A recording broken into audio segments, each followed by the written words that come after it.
Olá, pessoal. Eu sou o Giba e esse é o podcast Conversa sobre Rodas, da Mega Brasil Online. Esse podcast tem o objetivo de trazer aí as principais novidades do setor automotivo, as tendências e as movimentações desse setor que é transformador para a economia brasileira.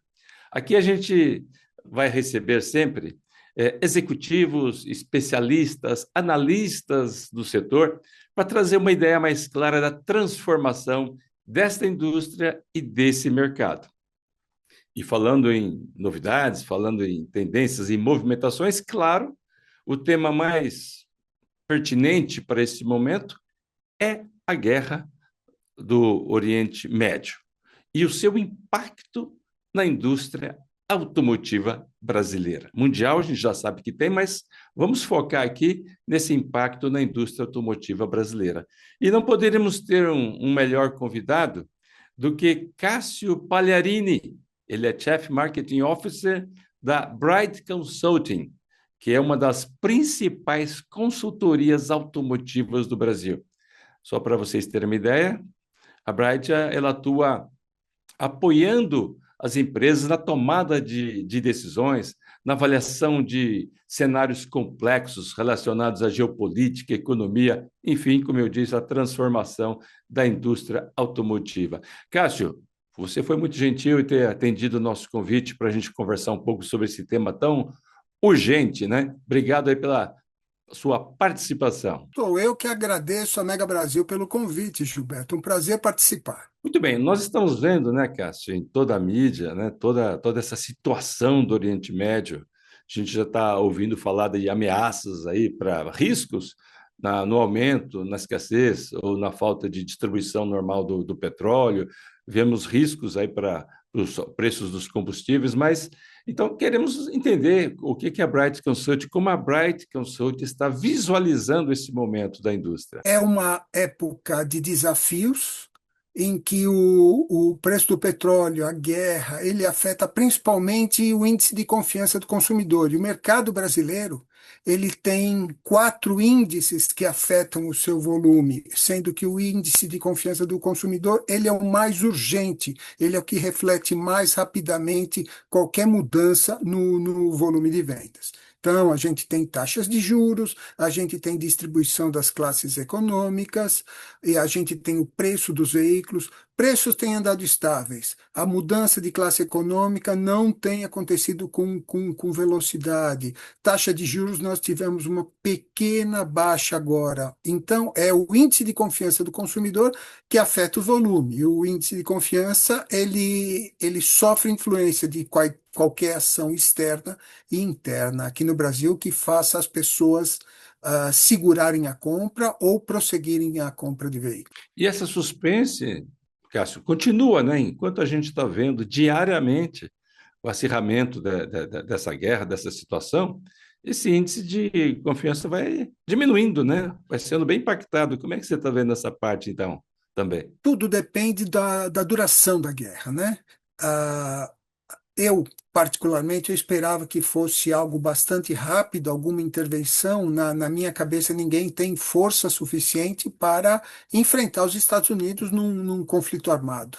E está durando mais tempo do que eu esperava, tirando fora as questões de motivação. Eu sei que muita gente fala motivação econômica por causa do petróleo, motivação política por causa dos terroristas, e todos os outros tipos de motivação, ligados ou não a Israel, está afetando porque ali circula entre 20% e 22% do petróleo que o mundo consome. Então, esse impacto é bastante grande. É um setor que depende muito do suprimento de peças, de componentes. Mas aquela região, ela não tem uma indústria automotiva muito forte, ela tem? Bom, você tem ali o Estreito de Hormuz. Muita gente descobriu agora o que é o Estreito de Hormuz. Você tem do lado da Península Arábica, de um lado você tem o Mar Vermelho, e do outro lado você tem o Estreito de Hormuz, você tem um corredor ali onde são abastecidos todos os países árabes. Então, Arábia Saudita, Kuwait, Iraque, Irã, Omã, são todos os países da região. O que a gente consome desses países? A gente consome petróleo. Não tem outra commodity que a gente consuma dessa região. Só que nesse corredor vão os navios que vão abastecer essas regiões. Então, do ponto de vista automotivo, o que a gente imagina estar acontecendo? Uma limitação na produção e na venda de veículos nesses mercados. No Irã é mais do que natural, porque o país está em guerra, mas os países próximos devem ter sua montagem de veículos, eles não têm uma indústria vibrante de veículos, mas deve estar acontecendo impactos na montagem dos veículos para a distribuição local, na chegada de veículos e também na chegada de suprimentos, de todas as commodities que esses países necessitam, principalmente alimentos. O impacto para o resto do mundo é basicamente o petróleo. Cássio, vocês são uma consultoria especializada, né? E vocês têm sido extremamente importantes para mostrar para a indústria automotiva o que está acontecendo e sinalizar alertas, né? O que você acha, falando das empresas em geral, ou seja, falando do setor, que alerta vocês podem fazer para que eles se preparem para algum cenário? Você acha que a indústria já precisa estar se preparando para um novo momento ou é algo mais temporal aí? Claro que a gente não pode saber com certeza, mas alguns alertas a gente tem que emitir, né? O que acontece nesse momento é uma alta do preço do óleo diesel.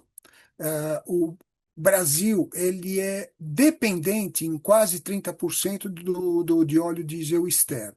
Enquanto a gente tem a total autonomia na produção de gasolina, na produção da maior parte dos petroquímicos, no caso do óleo diesel, porque o diesel, o petróleo explorado no Brasil, ele tem um perfil químico que não permite a produção completa das necessidades de óleo diesel do Brasil. Então, aqui no Brasil, o que todo mundo sente? O óleo diesel aumentar de preço.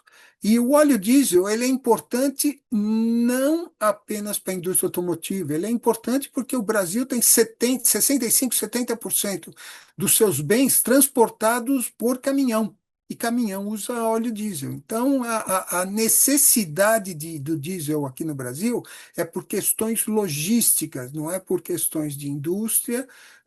Sim, deve ter algum impacto na produção de plásticos, a produção de fertilizantes, alguns outros petroquímicos, mas é principalmente na carência de óleo diesel, na subida de preço. Os veículos militares também consomem óleo diesel, não gasolina, eles consomem diesel, e isso também tira mais disponibilidade do mercado. Como eu falei, entre 20% e 22% das reservas das transações de petróleo são feitos através dessa região. E isso impacta o mundo inteiro. Recentemente, a Anfávia mostrou aí na sua coletiva de imprensa, da entidade, que o setor de caminhões aí está passando por os primeiros meses aí tem tido uma queda significativa de vendas para esse mercado. Então, já não bastasse isso, agora vem um movimento desse que pode atrapalhar, colocar dúvida na confiança do consumidor em relação ao preço dos combustíveis, tudo isso pode até agravar ainda mais essa situação. Você acredita que pode haver, diante dessa incerteza, o consumidor, quando tem incerteza se deve ou não, se é um bom momento para comprar, ele não compra. As empresas, elas podem repensar investimentos. Você acha que isso é uma ameaça para os planos de investimentos da indústria automotiva brasileira? Todo mundo espera que seja um conflito de curto prazo. Nós estamos atravessando um momento de profunda transformação aqui no Brasil por causa da chegada de veículos eletrificados, principalmente de origem chinesa. Até 2023, Nós estamos falando de quase 3 anos para trás, nem isso. A presença chinesa e a presença de veículos eletrificados aqui no Brasil era irrisória. E isso subiu agora e a gente já tem uma montadora chinesa no quinto, sexto lugar do ranking e já temos outra entre décimo primeira empresa do ranking. Então, a gente já tem um desafio suficiente dentro da indústria automotiva, que é enfrentar essa grande concorrência. Você vem com um aumento de preço de combustível, isso vem um fator a mais de desafio, um fator a mais de esforço que a indústria local tem que fazer.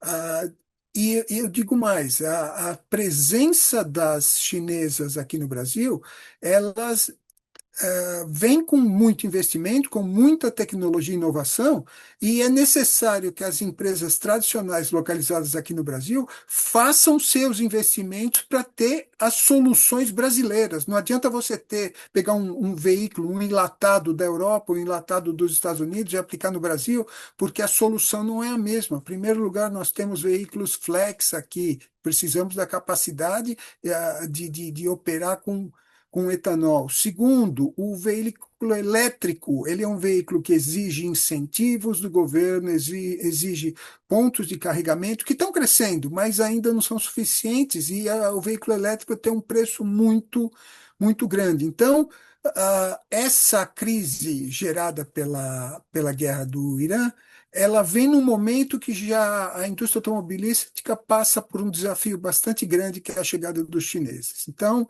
vem se compor, é uma dificuldade a mais em relação a tudo que já está acontecendo. Ou seja, essa crise pode ajudar o avanço das marcas chinesas pelo mundo e também no Brasil. Gilberto, você falou uma coisa aqui. Quem segura os chineses? Tem que ser as empresas tradicionais, as empresas que já estão instaladas aqui, que produzem com alto conteúdo local e que estão aqui há bastante tempo. São as únicas empresas possíveis de frear essa invasão chinesa. Da reação das empresas localizadas aqui no Brasil, as empresas tradicionais, é que vai depender a parcela que os veículos chineses vão tomar do mercado brasileiro. Então, se nesse momento de desafios a reação for diminuta, as empresas tradicionais demorarem muito tempo a lançar os veículos eletrificados e a nível de preço competitivo com os chineses, elas vão perder mercado. Muito interessante você trazer isso à tona. Essa semana foram anunciados aí duas marcas chinesas, a GAC mais a Getur, falaram dos seus planos de investimentos a longo prazo, produção local, no caso da GAC, a partir do ano que vem. No caso da Getur, aí tem planos de fazer em breve também seus investimentos para produção local. E também estava falando com o Marco Antônio do quanto que já existe de marcas chinesas. Parece que são já 14 que nós devemos terminar 2026 com um total de 14 marcas automotivas marcando o seu espaço aqui no Brasil. Você falou em segurar esse avanço. É uma necessidade ou essas marcas vão conviver aí com o cenário brasileiro, com as marcas que já estão instaladas aqui de outros países? Olha, Gilberto, se você analisar o portfólio de todas as montadoras, quais são as montadoras que têm hoje veículos eletrificados disponíveis para o mercado brasileiro? Você tem dois veículos da Fiat e dois veículos da Peugeot, sendo que os da Peugeot foram lançados recentemente, tudo dentro do guarda-chuva da Stellantis. Ainda nós não temos os veículos eletrificados da Volkswagen, da Chevrolet, da Renault, da Hyundai, não estão. Nós temos os veículos importados, mas os veículos montados aqui, que tenham soluções adequadas para o público brasileiro, com motor flex, isso ainda não chegou. Então, é necessário novos lançamentos, novos produtos com preço competitivo e com eletrificação. A eletrificação aqui no Brasil já alcançou 15% das vendas. Eu lembro que era praticamente zero, era décimos em 2023. Nós estamos 2 anos e meio depois, nós estamos com 15% das vendas e a gente acredita que vai crescer muito até o ano 2030. Não o veículo elétrico puro. O elétrico puro não é, o Brasil não é o foco desse tipo de produto, mas os híbridos leves, os híbridos plenos, os híbridos plugáveis, que tem uma bateria e ele consegue andar elétrico uma certa quantidade de quilômetros, que é uma boa solução para o Brasil. Você tem um veículo com autonomia muito grande, autonomias de 1.000 quilômetros, e que você consegue rodar no teu dia a dia em modo puramente elétrico, que é o mais econômico, é o mais agradável de dirigir. E quando você vai fazer uma viagem, além de você sair com a bateria carregada, você sai com o tanque cheio, faz 1.000 quilômetros com um tanque. Então, são alternativas adequadas ao país e que precisam ser exploradas pelas montadoras tradicionais. Se elas ficarem paradas esperando, elas vão perder mercado. Eu não duvido que os chineses possam vender um em cada 3 veículos aqui. Muito bem. Até recentemente, né, Cássio, parece que existia da parte do brasileiro, em geral, uma desconfiança, uma resistência com relação a modelos elétricos ou mesmo híbridos, em função da questão da autonomia, ou algumas marcas chamam o alcance, né, em relação a esse ponto que causava dúvida se valeria ou não ter. Mas parece que essa resistência está diminuindo, né? E as montadoras chinesas estão percebendo que o brasileiro está começando a acreditar nessa tecnologia. Então, parece que tem tudo a crescer mais ainda, né? Exato, você já vê notícias falando de aumento de procura para os veículos eletrificados usados. O mercado de usados é um excelente termômetro para o que acontece com a indústria. Então, do ano de 22, 23, ocorreram bloqueios nos Estados Unidos e na Europa para a venda de carros chineses. Então, eles tinham um excesso de capacidade de mais de 2 milhões. O Brasil era um país que consumia poucos veículos chineses, consumia poucos eletrificados e era um candidato fantástico a investimentos chineses, né? A partir de 2024 começou a aumentar o imposto de importação, o governo percebeu isso. Lembro que até dezembro de 2023 o imposto de importação de um veículo elétrico a bateria era zero, e 2 a 4% os veículos híbridos e híbridos plugáveis. E isso vem aumentando, em julho desse ano vai chegar a 35%. Mas existe um mecanismo de você importar os kits. Kits de veículos são veículos desmontados em kits CKD. CKD significa Completely Knocked Down. Significa o veículo vem totalmente desmontado e ele é montado aqui. E se ele alcança o conteúdo local de 55%, você consegue ter boas taxas de importação e a cobrança de impostos bastante razoável. Você mencionou esse índice de 35% a partir de julho.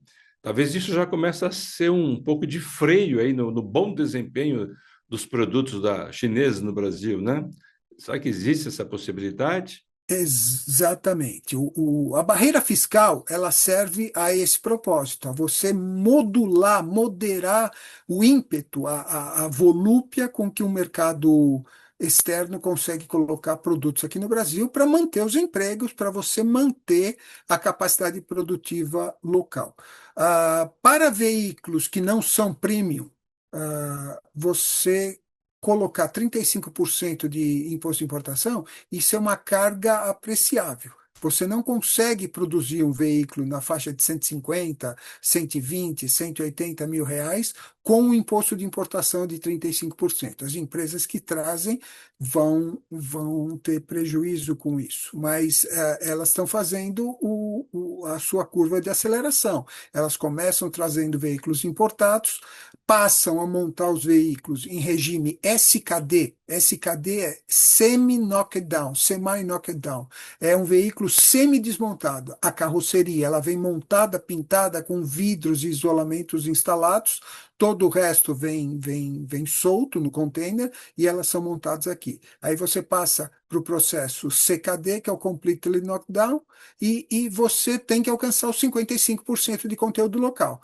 Se você não alcança, aí começam as localizações mais frequentes. Então, você começa com pneus, com rodas, com amortecedores, com molas, com bancos, com isolamentos acústicos, com vidros e até que você alcance os 55%. Uma vez que você chegou nos 55%, o equilíbrio é mais favorável. E isso funciona para capacidades de produção ao redor de 50 mil. Se você vai para grandes capacidades de produção, 200 mil unidades ou mais, aí compensa você fabricar tudo aqui. Muito bem, nós concluímos aqui o primeiro bloco do Conversa sobre Rodas. Daqui a pouco a gente volta.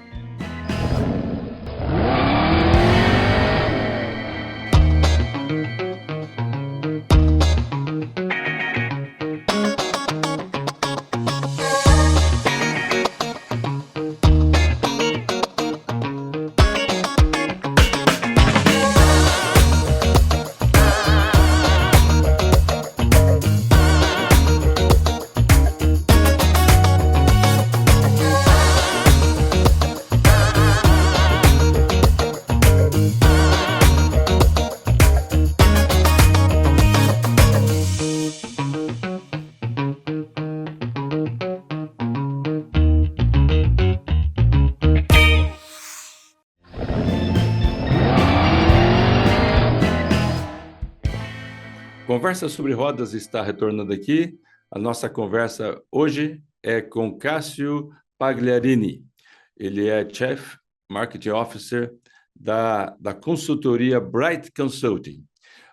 Cássio, retomando aqui a nossa conversa, a gente sabe que a Anfávia tem se posicionado fortemente aí com relação aos sistemas SKD e CKD que algumas marcas chinesas estão adotando no Brasil. E o que significa? Qual o principal motivo desse desconforto com esse sistema que a Anfávia está criticando? Gilberto, a crítica maior é da possibilidade de exportar empregos para a China, fazer que os veículos sejam montados lá e venham semi-completos e só terminarem a montagem aqui. Então, a legislação de imposto de importação, ela começou a acelerar a partir de janeiro de 2024 e ela vai chegar em julho deste ano, julho de 2026, a alíquota máxima de 35%. Nessa legislação, um veículo SKD, como eu falei no módulo anterior, era o veículo o veículo que ele vem com a carroceria montada, pintada e beneficiada, com vidros, com isolamentos acústicos, com algumas partes instaladas. Então vai chegar aqui no Brasil, vai instalar motor, vai instalar bateria, vai instalar câmbio, eixos, direção, ar-condicionado, todas essas peças. Então, em julho do ano passado, por um pedido da BYD, o governo deu uma isenção de impostos de importação para kits CKD e SKD. A grande surpresa foi para kits SKD, porque o kit SKD, na legislação básica, ele era interpretado como se fosse um veículo montado. Então, se o veículo montado pagava 20% de imposto de importação naquele momento, o kit SKD pagava os mesmos 20%. E o caso do veículo desmontado, completamente desmontado, pagava 8%, pagava 12% e tal. Tinha uma diferença. Foi uma grande surpresa para todos, para a própria Anfávia, para todo o mercado, que durante 6 meses, de julho de 2025 até janeiro de 26, foram permitidos foi permitido às montadoras importar kits no valor total aglomerado de 463 milhões de dólares. Isso dava para 40 mil, 50 mil kits, dependendo do preço de cada kit, e distribuído de acordo com os volumes históricos e de acordo com as demandas de cada uma das empresas. A BYD ficou com a maior parte dessa cota, desses kits, e trouxe kit CKD e SKD para montar por bastante tempo aqui no Brasil. Você trouxe até janeiro, mas você pode utilizar isso posteriormente. A grande reclamação da Anfávia é que você está trazendo um veículo sem imposto de importação, sem uma barreira fiscal, principalmente no caso dos kits SKD, em que grande parte da montagem da carroceria, pintura da carroceria, foi totalmente feita no exterior. Então, a gente, em vez de estar empregando equipes brasileiras para montar o veículo, foram equipes chinesas que fizeram isso.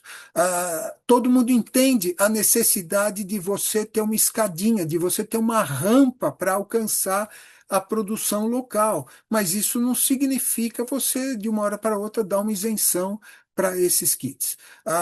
Acreditamos que o regime CKD ele veio para ficar. Não vai existir mais a fábrica que faz aqui os veículos completamente, que eles estampam todas as peças, montam todas as peças, os subcomponentes vêm de fornecedores locais. Os preços dos chineses são muito competitivos. Então, os kits CKD vindo da China, elas certamente vão deslocar força de trabalho aqui do Brasil. Cássio, recentemente, né, pelos anúncios das marcas chinesas que já estão no Brasil, se eu não estou enganado, o volume total de investimentos já anunciados é quase 24 bilhões de reais, acredito, até 2035 ou 2030, confesso que não lembro. Ou seja, as marcas estão chegando, ainda que seja nesses sistemas iniciais, mas elas estão trazendo investimentos e também estão trazendo produtos com avançada tecnologia e preços, como você disse muito bem, competitivos. Como é que o setor, a indústria atual, a chamada tradicional indústria, que já está instalada aqui há muito tempo, como é que ela espera, como é que ela pode competir? Tá certo que são pontos críticos, né? Os sistemas diferentes dos dois lados, mas elas estão chegando com investimentos. Perfeito. Os investimentos eles podem se realizar em fábricas, em centros de desenvolvimento, em investimento de tecnologia, de produto. Então, existem algumas formas. O investimento mais legítimo é aquele que uma montadora vem, compra algum site de produção, um local de produção, constrói a sua fábrica, passa a empregar as pessoas e vai chegar no fim dessa rampa, no fim desse processo, a produzir o veículo aqui no Brasil com pelo menos 55% de conteúdo local. Essa empresa tem um investimento comprovado. Você vê, você enxerga a fábrica, você enxerga o maquinário sendo trazido e tudo dessa forma. Existem outras empresas que elas estão se associando a marcas já existentes. Então, você tem a Geely, que comprou a, um quarto da fábrica francesa da Renault, em São José dos Pinhais, e você tem outro exemplo da GAC, que ela vai produzir os veículos na fábrica HPE, que produz hoje Mitsubishi e Suzuki. E são quantias diferentes. No caso da Geely, que investiu na Renault, é uma compra. Então, esse dinheiro está ali na compra da participação societária de aproximadamente um quarto daquelas instalações. No caso da GAC, ela não tem investimentos em manufatura.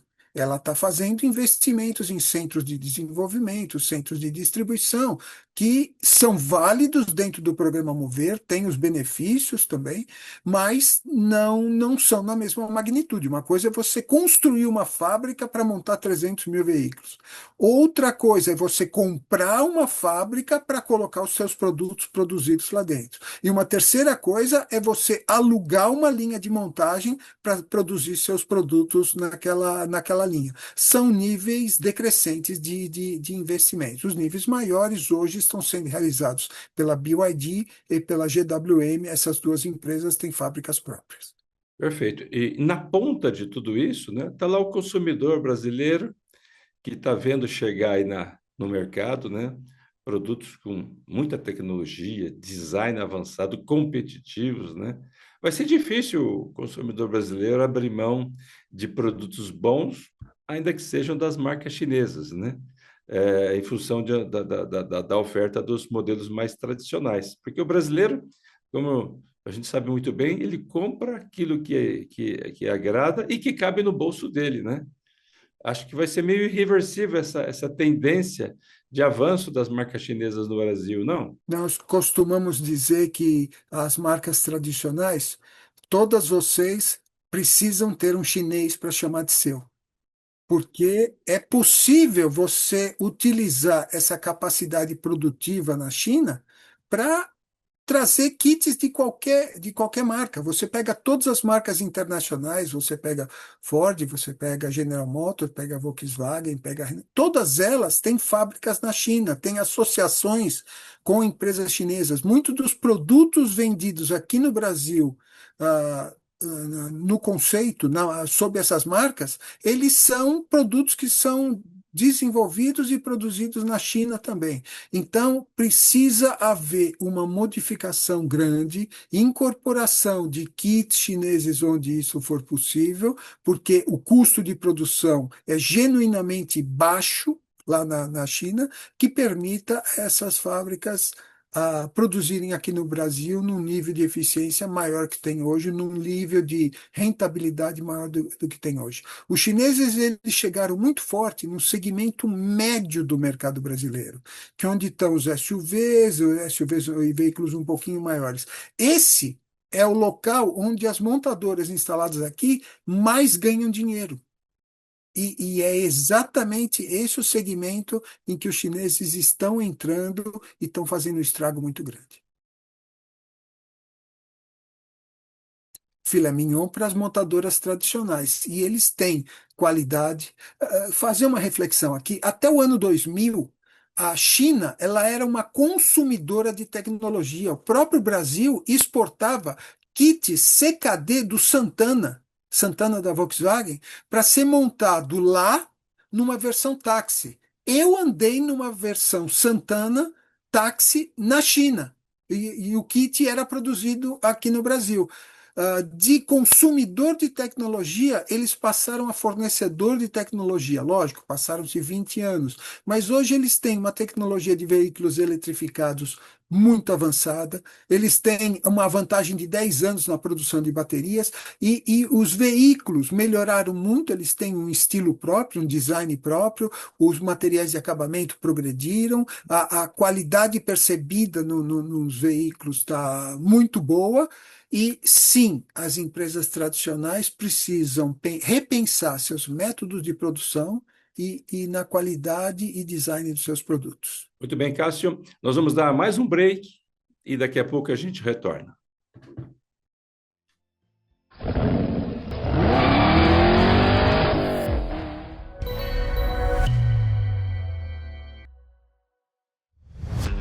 Presente há mais de 30 anos no mercado, a Mega Brasil Comunicação é considerada por muitos um hub de ações e experiências que agregam valor à cultura corporativa e valorizam o desempenho dos profissionais desse setor. Mas afinal, o que é realmente a Mega Brasil? Mega Brasil é notícia.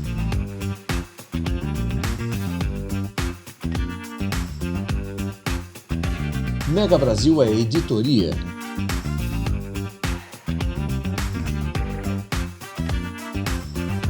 Mega Brasil é evento.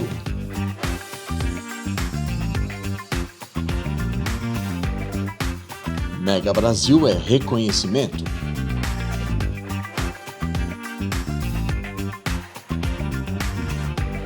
Mega Brasil é informação.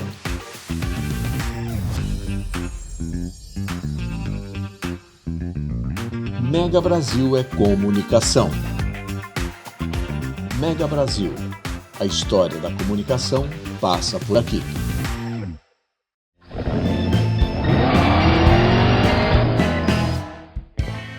Retornamos aqui numa boa conversa com Cássio Pagliarini.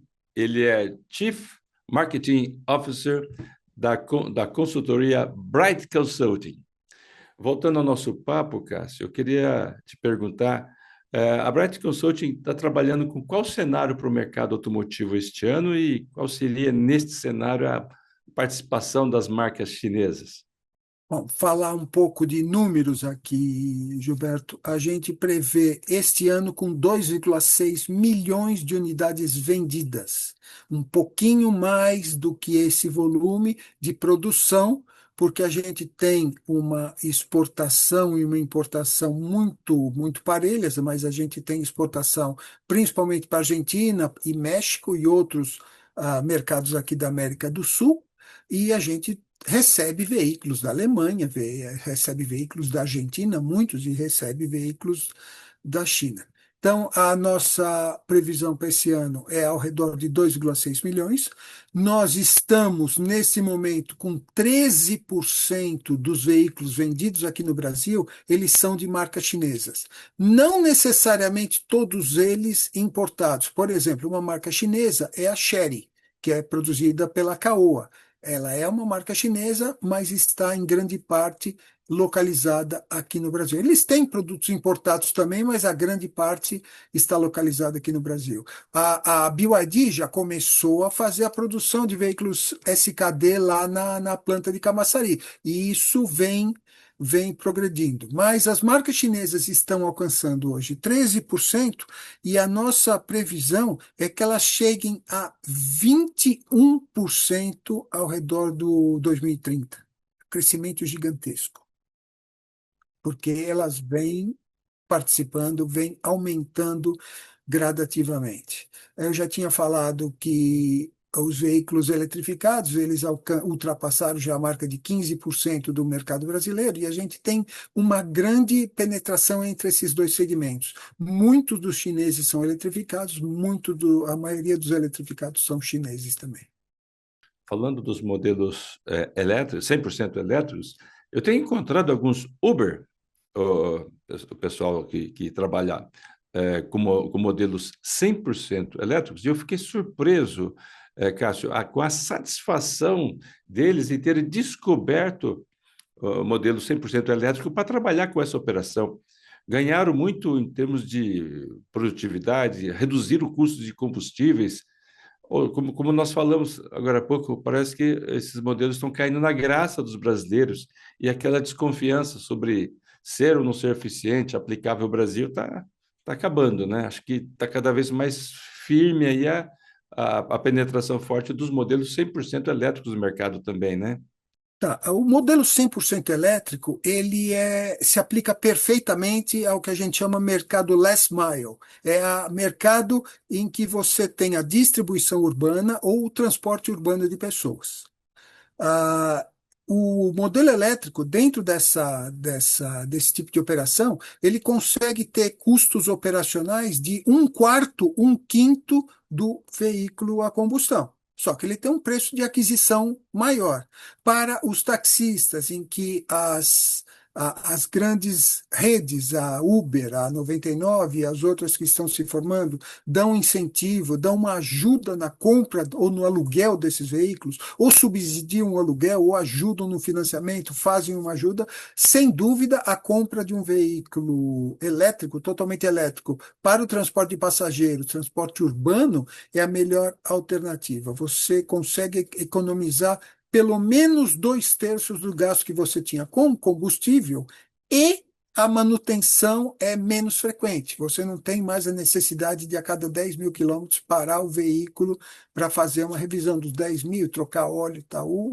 Os veículos elétricos, eles têm muito menos componentes de desgaste. O próprio freio, ele é menos utilizado, que quando você vai frear, a primeira coisa que ele faz ele transforma a energia de movimento do veículo em eletricidade de volta. É algo impossível de você fazer num carro a combustão. Na hora que você vai frear, você não consegue pegar a energia e transformar em gasolina ou em álcool de novo.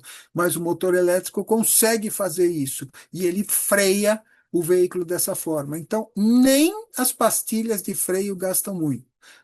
Distribuição urbana, em vans, coleta de lixo, distribuição de bebidas, distribuição de gás e transporte de passageiros, seja em ônibus, seja feito em táxi elétrico, o veículo movido a bateria é a melhor saída, é o melhor custo-benefício que você pode ter.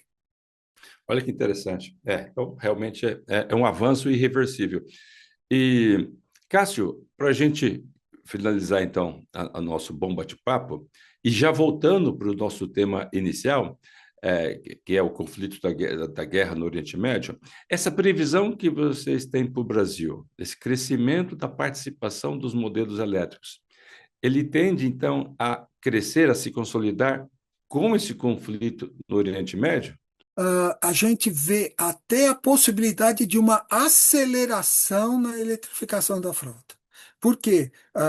Você vê os postos aumentando desbragadamente o preço dos combustíveis, muitas vezes não justificado, porque houve algumas ações do governo para mitigar esse aumento dos combustíveis, e não teve impacto ainda na gasolina, mas você vê em vários postos a gasolina que estava 5,80 foi a 6,40. Por quê? O álcool, então, o álcool aumentou de preço simplesmente pela oportunidade de ganhar mais ah, em função do aumento dos outros combustíveis. Então, a eletrificação ela pode sofrer uma aceleração por esse motivo. E no caso de volumes anuais, a gente acredita numa modificação de sazonalidade. Nós tivemos novembro, dezembro, janeiro, o índice de confiança do consumidor bom. Em fevereiro ele ficou mais ou menos andando de lado.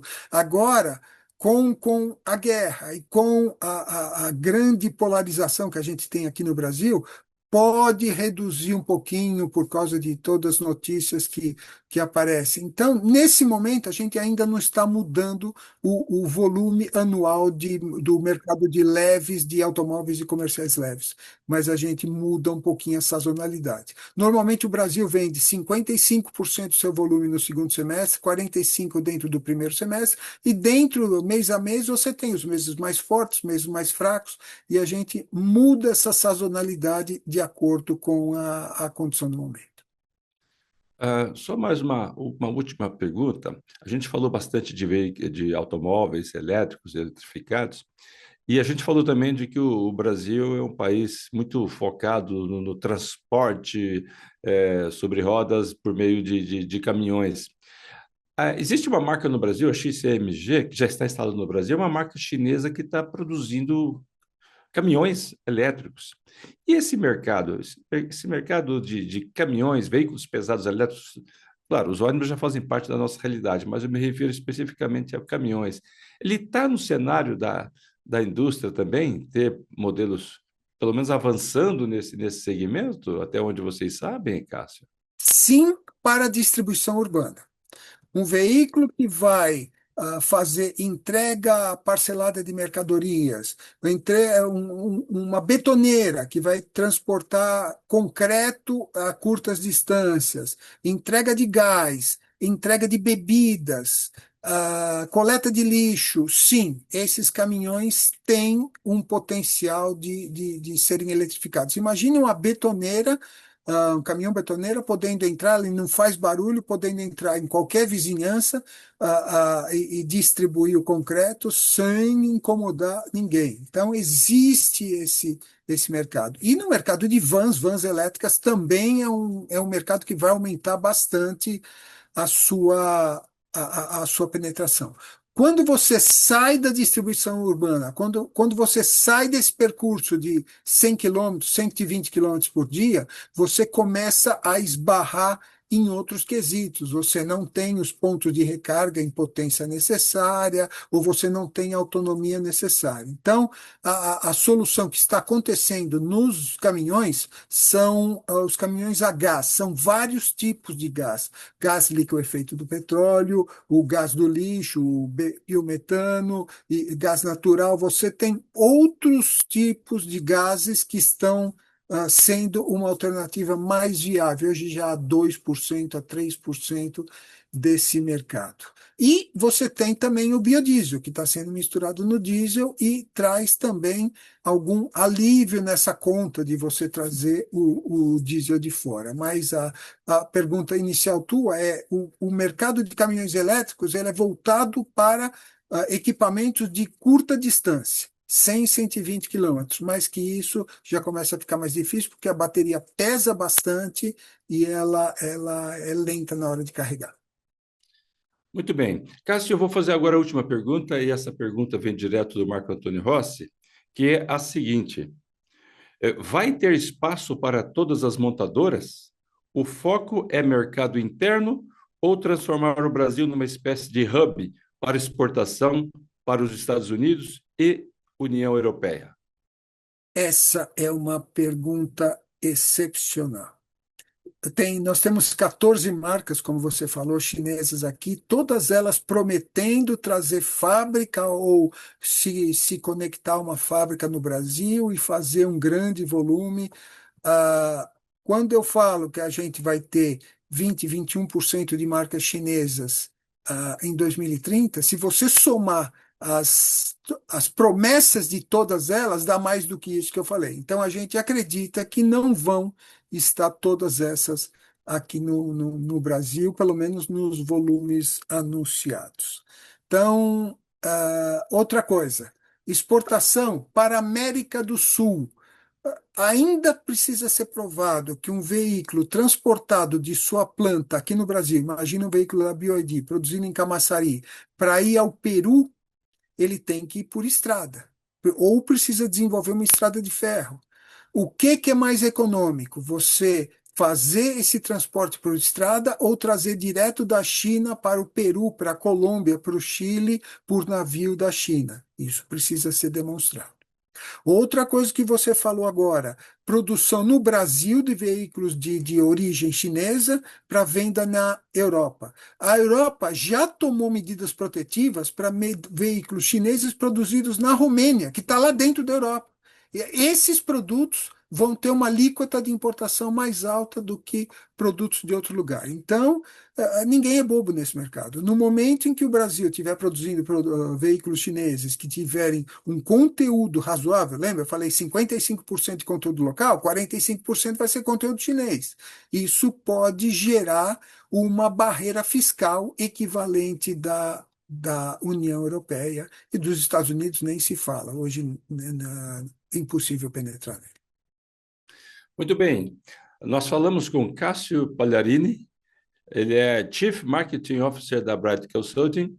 Cássio, muito obrigado por ter trazido tanta luz sobre esses temas tão importantes, especialmente neste momento. A gente realmente fica agradecido aí pela sua participação.